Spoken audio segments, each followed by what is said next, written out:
We want to welcome everybody to this session of the Extension Disaster Education Network webinars hosted by Extension. This event is developing personal and office emergency plans. Our presenters are Dr. Elizabeth Kiss and Rick Atterberry. Dr. Kiss is with the School of Family Studies and Human Services at Kansas State University. She works and extends her expertise on financial knowledge and skills for financial decision making out to the state of Kansas and to anyone else that she can, and we appreciate that. She supports the work of extension agents across the state by providing current research, educational resources, and links.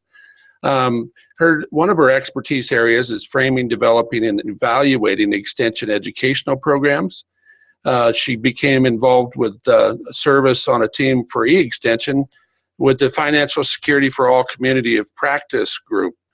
She's a national leader in a lot of these areas. Grew up in the Midwest, I gather. She holds several degrees, including a BS, MS, and PhDs in areas of foods, some history mixed in, and family and consumption economics.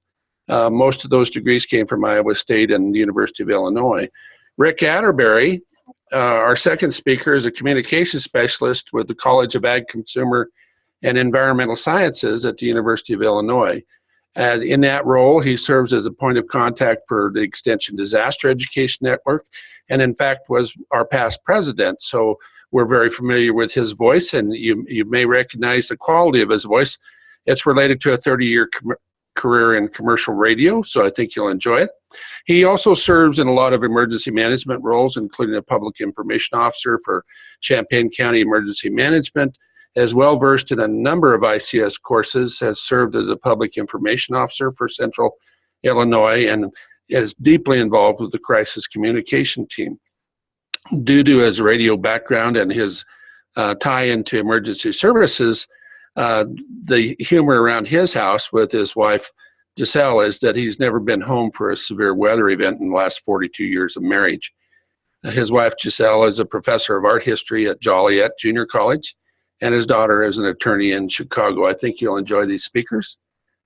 We will have some follow-up surveys, and feel free to put comments and introduce yourself in the chat box. Yeah, this is Rick. The first part of this program is mine, and it's an interesting thing that we've done in Eden over the years. Our colleagues at North Dakota State University created a course that much of my material is based on called Ready Business. It was blessed by FEMA in the development process and has been updated a couple of times. It's meant to be taught over 3 hours. I'm going to try to give you the highlights in 15 minutes, so we'll see how that goes. But it's one of the conundrums with small businesses, and I hasten to add here, when I refer to small businesses, I'm also referring to small or medium-sized nonprofits, because nonprofits have many of the same issues and even fewer resources than a lot of the small businesses have. But over half of all small businesses fail to survive a disaster. That doesn't mean they don't reopen afterwards, but in some cases they do reopen, but they aren't able to continue because during the course of being offline, they've lost their customer base. They didn't have enough insurance coverage to recreate their inventory. It created some problems for them. So historically, over half of small businesses failed to survive a disaster, and it's worth noting that over 95% of all businesses in the United States are indeed small businesses. So planning is one key to continuing to operate and to keeping your customers on board during a time of crisis. You also, as a small business operator or as a director of a small nonprofit, you have an obligation, sometimes legal, always moral, to protect your staff, many of whom might be family members when we're talking about the honest-to-goodness mom-and-pop operations that make up the majority of small businesses. So we say that self-sufficiency advances the calendar. That just simply means that you get back online more quickly if you have gone through a planning process and can give yourself a head start on making that recovery. So we'll move to the next slide. Your primary obligation, your first obligation, to protect your employees. So how do you do that? Evacuation plans are one of the ways that you do that. Create a plan just like you had in the days when you were in elementary school. Create a plan, figure out how you're going to tell your staff what that plan is and how you're going to trigger the plan and where you're going to meet. If it's a small enough operation, you may just honestly just yell down the hallway. It might be that low tech. You may have an intercom system. You may have an air horn that says, 3 blasts on the air horn means get out of here. 5 blasts may mean shelter in place, and we'll talk about that in a minute. Don't make it 2 and 3 or 3 and 4. Separate it so there's no confusion about whether to stay or leave. The other important part about an evacuation plan is that if you have the public in your building on a regular basis, then one of the things that you're going to want to do is have a plan that they can quickly look at and see where the shelter places are or where they are to go. So a notification for both internal and your external audiences, and an assembly point. What's the assembly point? Well, it's someplace outside your office that is sufficiently far from the building that you wouldn't impede any firefighters or any other first responders, but a place that's easy to get to and where you can take attendance and make sure that everybody got out. Now, why is that important?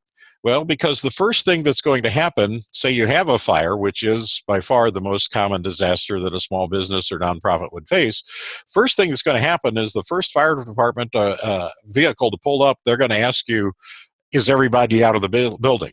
If you can't tell them with certainty that everybody is out of the building before they ever put a drop of water on the fire, if it's safe to do so, they're going to put themselves at risk and go in that building.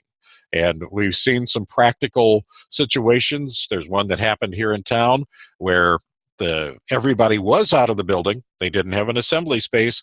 Firefighters had to go in and put themselves at risk needlessly because this person, through no fault of her own, was just sitting in her car talking on her cell phone. They had no assembly place. Just remember, again, what you did in elementary school. You went out by the playground. You went out by the tree. Go any place you want to go. Just don't go by a fire hydrant, probably. Then we talk about sheltering in place. What are the spaces in your building where you would go to be safe if there was a toxic release somewhere in the neighborhood, if you were told to stay put, if there was a sudden snowstorm, for example? And do you have enough emergency supplies in place? So those are the things you think about there. And then an overall communications plan. One of the lessons that we learned from Hurricane Katrina within Extension was that those Mississippi offices that were just wiped off the map, it took them a long time to determine, was their staff safe? Was their staff able to come someplace else and set up operations again? Those communications plans are very, very important. And I'm just talking about on the business side of things. There's a whole nother thing on the personal side of things with the communications plans. And lastly, on this slide, practice, practice, practice, because if you don't practice and make this become second nature, you may lose valuable time. So let's look at the next slide. About protecting your infrastructure. Once you make sure your employees are safe, you want to do what you can to protect your building so that you can bounce back more quickly and then make a safe place for your staff as well. It's important to understand the common threats that you'd face. FEMA's got a list of, golly, I think it's 30 or 40 kind of threats that people would face. Everything from tornadoes, which is top of mind here. In fact, we had a tornado here in the county on Friday night. Tornadoes, volcanoes, earthquakes, hurricanes, tsunamis, active shooters, data thefts, data damage. All of these things are those common threats. So that you think of that in terms of two things. What's most likely to happen in your location, and what would be the most damaging to your business or nonprofit. Then you look around your building. Okay, what do we have two ways out? Can we easily shut down the air conditioning system? Uh, are there flammable materials stored inside? If so, can we put them in the storage shed outside? Know who your neighbors are in the building. If you're in a strip mall, it's good to do this kind of planning together with your neighbors and with your landlord. Again, we talked about backing up data. You need to assure the confidentiality, but you also need to make sure that you have data backed up off-site, because if you don't, you're at a real disadvantage in getting back online. We also speak of assessing security systems. Do you want to purchase a security system? Are there less expensive alternatives? There might be. We just, my office is out here on the South Farms at the University of Illinois. The university just dropped all of their landlines. Well, our burglar alarm system couldn't be monitored anymore. Rather than spend a whole lot of money on an upgrade for that, we went out and bought trail cameras. And I've got a couple of trail cameras posted on the building, so that may not stop anybody from coming in, but we may have a pretty good shot at getting their license number if they do. And we talk about asking for help. And one of the things to do is talk to your fire department, whether it's a professional fire department or a volunteer fire department. Talk to those first responders. Have them come do a walk around. They're not going to normally find something that's going to cost you a lot of money to fix. They may find pay me the most expensive thing that they often will find is a door that opens the wrong direction, that it opens in rather than out to get out of the building in a rush. But they're taught to look for threats that you might not think of. One of the things that firefighters always do is look up. They'll look up. Is there a dead branch hanging over your building? Is the insulation on the service line coming in with the power frayed? They'll look at those kind of threats as well and give you an opportunity to address them. So we'll move ahead to the next slide as we do this very, very quickly. Understand your suppliers. You can be perfectly well prepared. What about your suppliers? Do they have continuity of operations plans? That's very important. And you need to have an alternate and a second alternate for everything.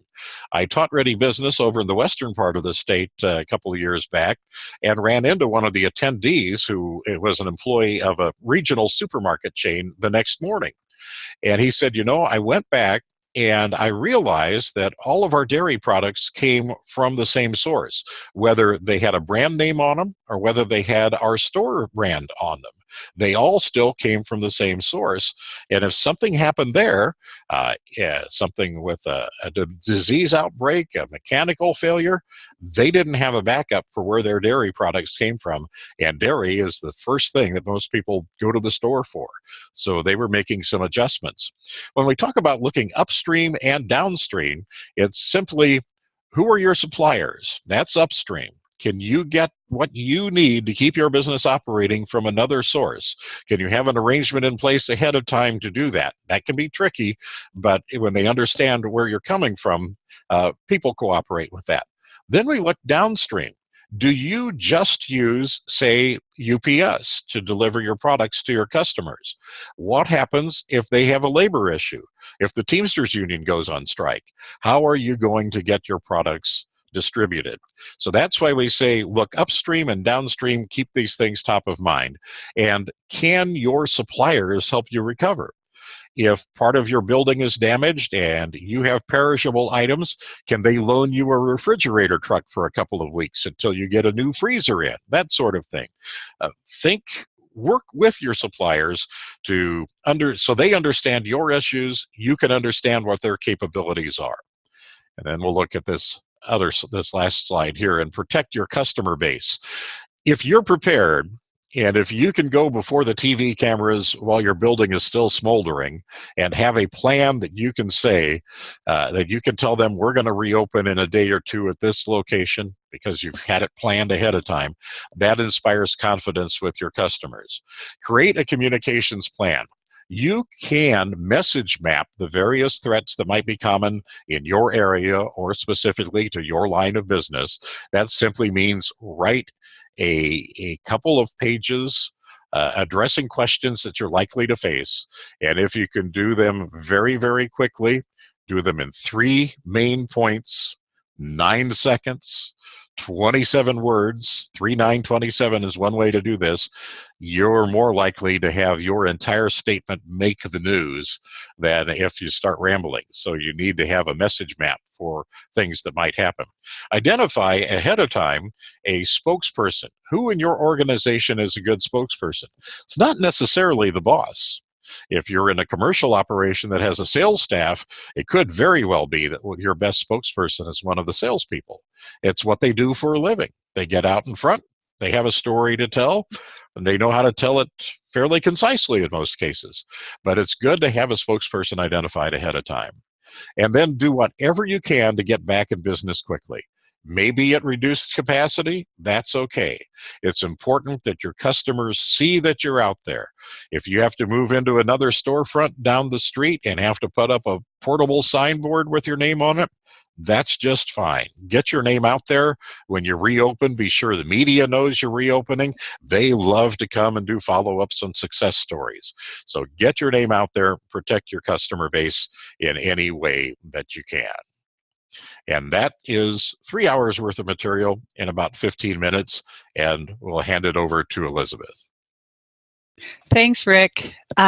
So a lot of what Rick said in terms of business preparedness, some of it does translate into individual and family preparedness, and that's what we're going to talk about next. There we go. So first of all, I want to say that ready.gov, which many of you are probably familiar with, has such wonderful resources and graphics that it's just a shame not to use them. So I do use them liberally and always give credit. One of the reasons I really like this graphic and is the message that it talks about is that we prepare every day. And it's really important when we think about family things that it's not just something that you do once and it's done forever. We have to make sure that every day we might do something, or certainly we need to review our plans on a regular basis. And again, ready.gov has had a few different sort of taglines and different things. The make a plan, build a kit is usually central to that, and then often it's and communicate. In this graphic, it talks first about be informed, and so that's the first step that we're going to talk about. But first of all, I want to challenge all of you to think about why is it important to be prepared. And this is National Preparedness Month, and so a really good time to think about that. And I'll just give you a little bit of time to think about why it is important and why it would be important for you and your family.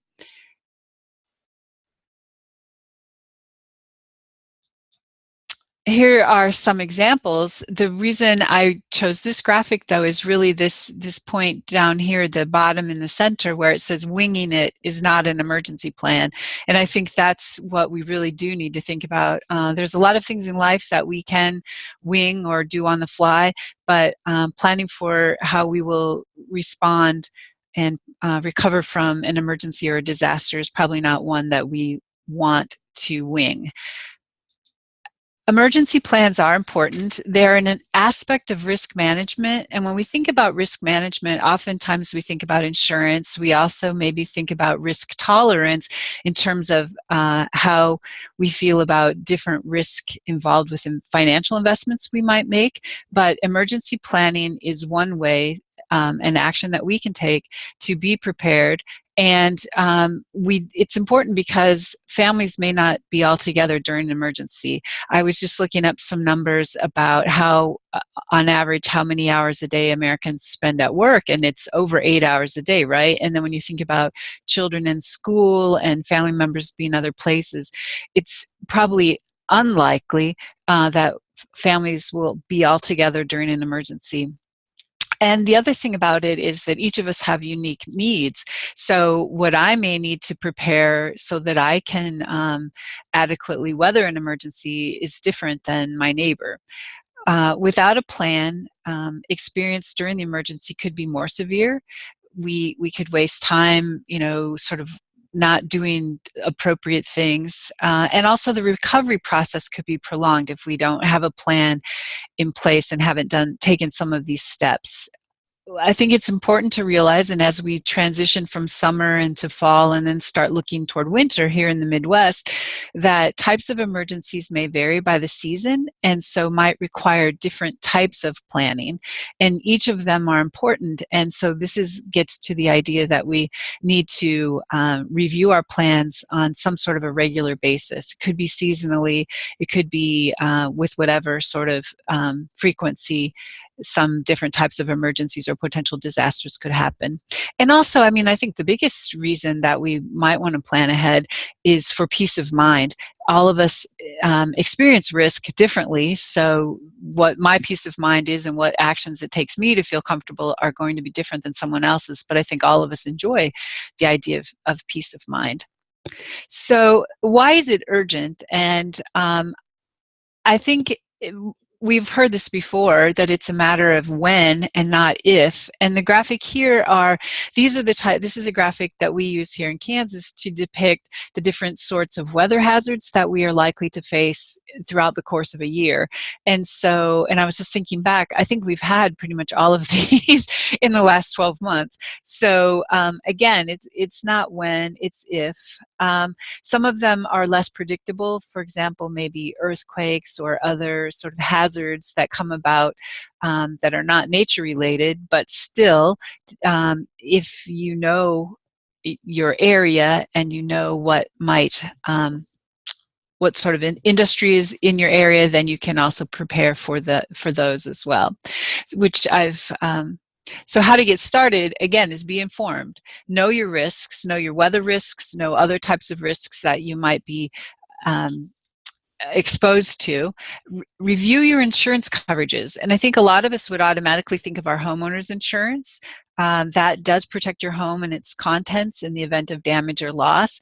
But there are other types of insurances that we typically have that can also come into play if you are experience a disaster or an emergency. For example, auto insurance, the comprehensive part of auto insurance can pay for the damage to your auto resulting from circumstances such as windstorms, fire, or hail.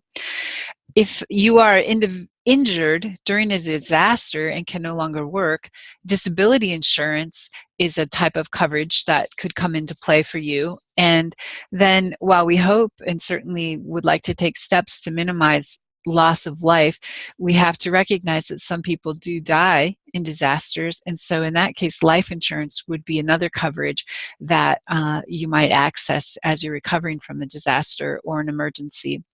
It's also important to know what things are likely not covered. For example, the Kansas Department of Insurance has periodically been releasing information about earthquake coverage as different earthquakes are experienced throughout the state. And most homeowners insurance policies do not include earthquake coverage, so that would be a separate type of coverage. And then, of course, for those who live in the Midwest or near rivers or other bodies of water, they probably are very familiar with the criteria for inclusion in flood insurance coverage. So those, sometimes we think we're covered for those types of events when we're really not. So if that's a risk that you may face, you want to definitely check and understand what's covered.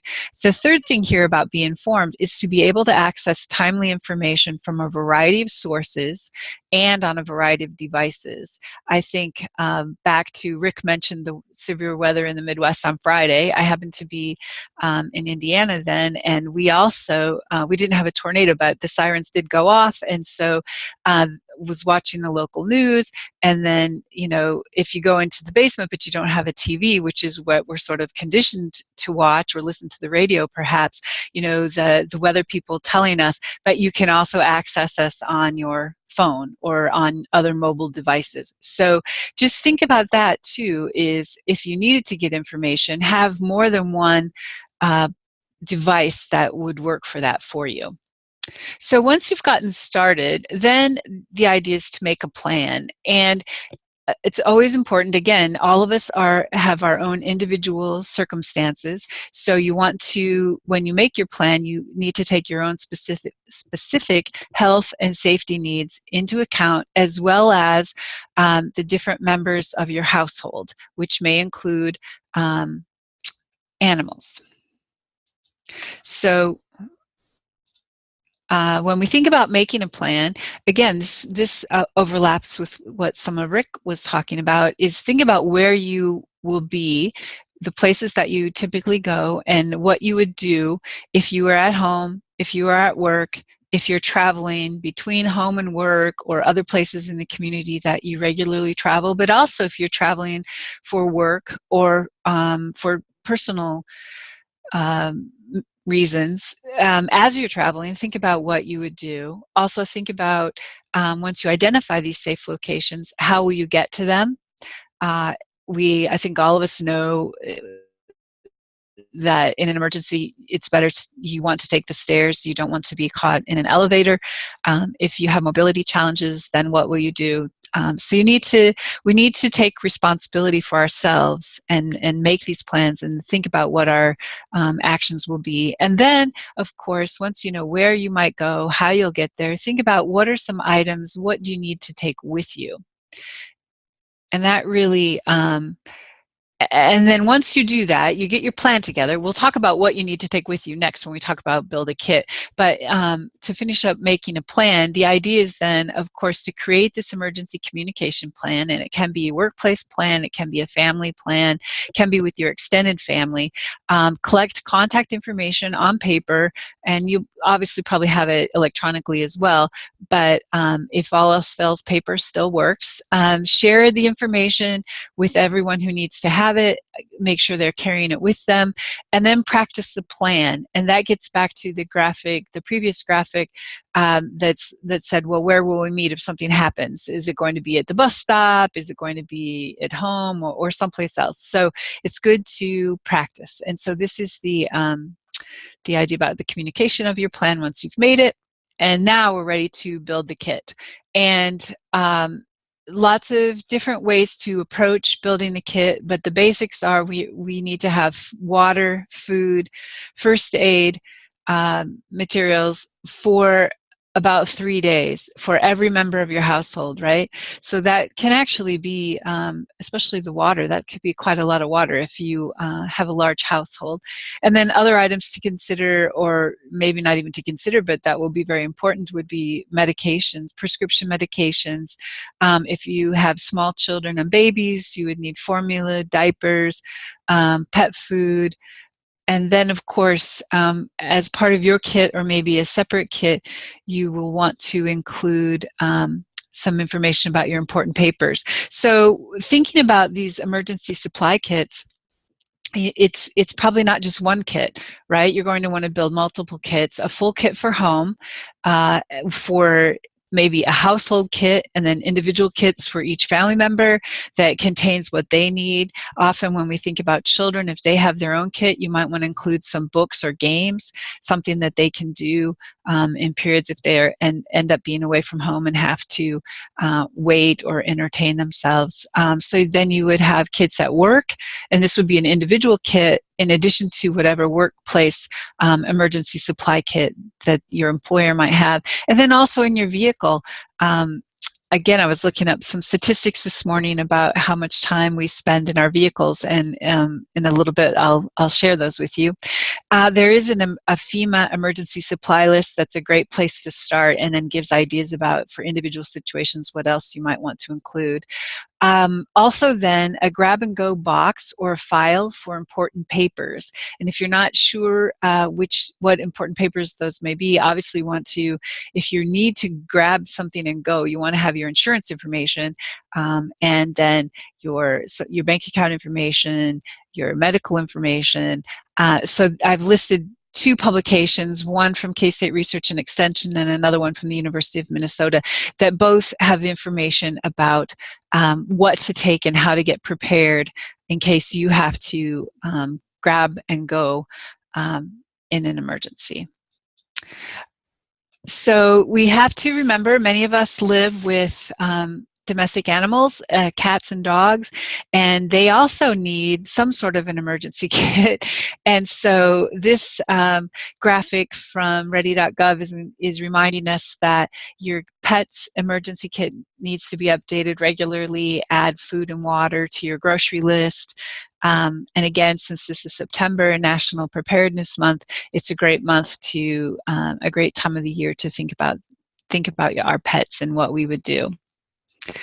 Our car. So I mentioned some new statistics or recent statistics about how much time Americans spend in their car. And the AAA Foundation for Traffic Safety last year in 2015 released initial results from an ongoing survey that they're doing. And they find that motorists aged 16 years and older drive on average 29.2 miles a day, or 10,658 miles a year. Women take more driving trips, but men spend 25% more time behind the wheel and drive 35% more miles than women. And finally, and this will come as no surprise to many of us on this webinar, that drivers who reported living in the country or a small town drive greater distances and spend a greater amount of time driving than people who describe themselves as living in a medium-sized town. So for those who reported living in the country or a small town, they drove on average 12,264 miles annually. So all that to say, we spend a lot of time in our cars, and so we need our cars to be prepared as well. And you see this list up here: jumper cables, charged cell phone, and your cell phone charger at a minimum. And then in the winter, we also, if you are traveling in an area that experiences winter, or you are living in an area that experiences winter, hopefully you're well familiar with these items, but you would also want to build an emergency car kit, and the warm clothes and blankets, flashlight, all of these items. And again, this is available from ready.gov. So another winter resource that I actually downloaded last year and found very helpful and useful is this Winter Survival Kit app from our colleagues at North Dakota State University Extension. And here you can, this app can help you find your current location. It can call 911 for you if you have it programmed. In this way, you can notify your friends and family. It will also calculate how long you can run your engine to keep warm and stay safe from carbon monoxide poisoning. So if you're not familiar with this app and you are either located in a state that enjoys winter or you will be traveling to one, I encourage you to look into this app. So again, we'll start where we'll end where we started, and think about, as individuals and families, it's important that we prepare every day. We need to be informed about our risks and what sort of insurance coverages we have and how we will communicate with people and how we will get information in. We need to make a plan how we will react when something happens, and in multiple locations where we typically are, right? At home, at work, and traveling either throughout the community to and from work, or if we're traveling for work or pleasure, to also think about those instances and have some sort of plan in mind. Build a kit and then take action. And so the take action here is to help others in your community prepare. And that's really what we're doing here today, what we do in September during National Preparedness Month, and what we do in Eden. So I think I turn it over to Scott now. Thank you. This is Scott Cotton with the University of Wyoming in Eden. Again, we want to thank both of these speakers for these very excellent presentations. And next, we'd ask you to step onto this link and take a quick survey for us. These surveys allow the Eden system and the extension system to clearly identify how to improve programs and also identify what topics that we have some interest in for future webinars. So please take a moment and fill out the survey, and then following that, we'll step up and ask you to put any questions that you have into the chat box. So we'll give you a couple minutes to do the survey here. Is that link still up? It's in chat. Yeah, if the attendees want to look in the chat box, you'll should see a link there for that. You're looking for the one that starts with auburn.qualtrics.com.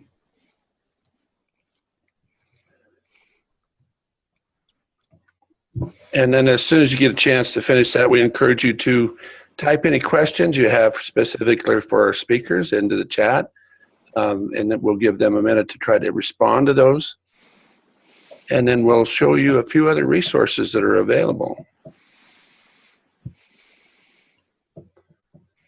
Can we tell how they're doing with the survey?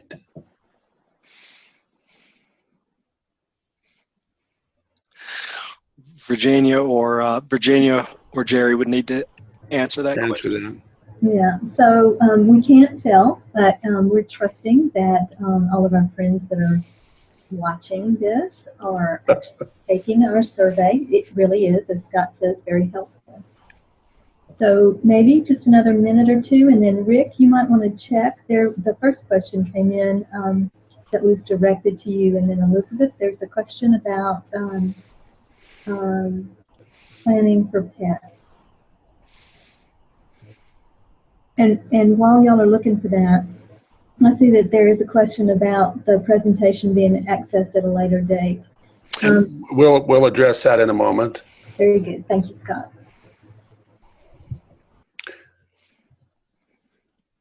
So we'll give you about 30 more seconds, and then we'll have our speakers address any questions that popped up.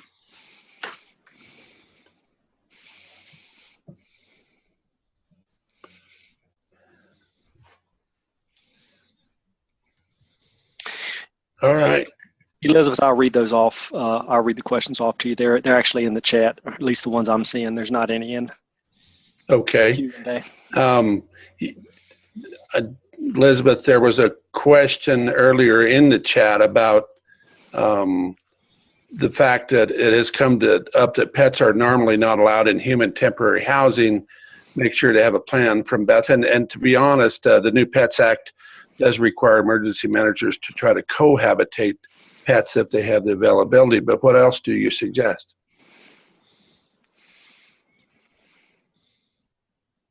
Sorry, I'm muted.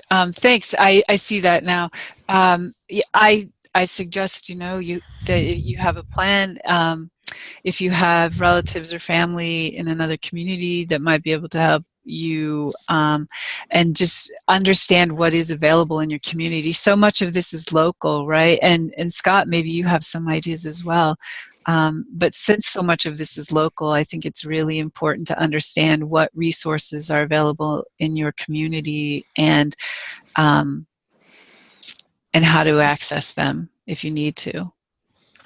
It's always a good idea to approach your emergency management system and ask them what plans they have in case your family plans get overwhelmed. A lot of our emergency managers are working with different entities, including the USDA and Eden, to try to enhance and develop those resources. But you have to check. It varies from community to community. There was a question for Rick about the 3927 rule. Sure. It's 3 main points, 9 seconds, 27 words. Here's an example of more or less 27 words. We've had a severe thunderstorm. Power lines are down. Don't touch any wire that's laying on the ground. That basically what you're saying, you've dealt with something that could kill you right away if you touched a live wire. So that's the kind of message that we're talking about. Very simple, very quick, but get to the things that could kill you or hurt you first. Absolutely. There's a question for Virginia. How do you practice emergency plans in public spaces?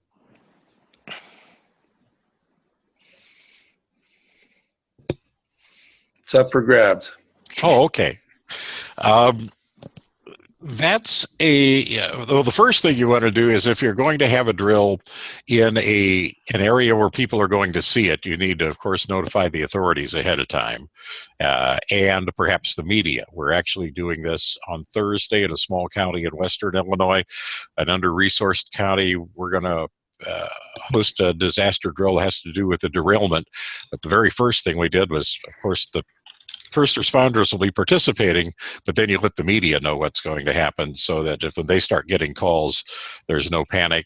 Same thing with the 911 system. And I guess I would add to that, you might think about, we did this in our office. I created like a little treasure hunt of things that relate to an emergency plan, and distributed it, and then people could complete the steps, and if they completed the steps, then they could choose a prize. So I know it's a little bit, but that would be one way to practice in public that on a small scale with our employees. Is make it fun and give prizes. We have another question and a comment also. The question is there a central location that lists emergency shelters to use when traveling?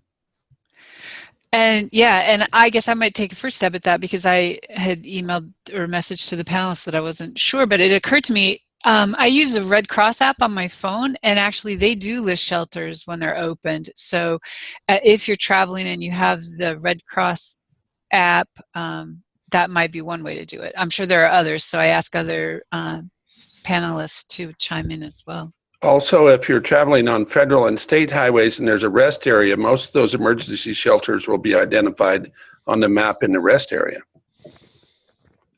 The comment was from Susan Kerr, more comment than a question. Unexpected death of key employees or owners is a disaster and a very real risk to small business continuity if the person hasn't written down the information in their head, such as suppliers, receivable accounts, and schedules. Disaster is always local, and it's always perspective. So if you don't have resources to respond to it, it goes from being an emergency to a disaster in those cases. Right. What Susan says is absolutely true, too, that, and we don't talk about that often. You can also purchase key employee insurance, which can be somewhat helpful, but won't be helpful if you don't have this information. So if you look at the Ready Business Learning Opportunity, if you look at the Eden website, Learning Opportunity, go to Ready Business, the document there for a very simple continuity of operations plan is right there as a Word document. Great. Are there any other questions, or should we move on to the next slide? Let's do that. This is, we archive all of these webinars, and there's quite a number of diverse topics. It's worth going to look at them. They're archived at learn.extension.org/events, and then this specific one is /2449. So if you get an opportunity to take a little time and go online to learn.extension.org/events, you'll find a number of different subject matter speakers on a wide array of different subjects. That's where we archive these after they're recorded. Could we have the next slide, please? In addition to that, the Extension Disaster Education Network, short for EDEN, is based at eden.lsu.edu, and we have a wide variety of coursework, topic sheets, updated features, upcoming events that are housed on that site. This is a group of disaster-related experts that generate material from across 58 universities. Wide variety of resources that are research-based and vetted, so it's one of the best places to go for good information. The next slide would show you an example of that.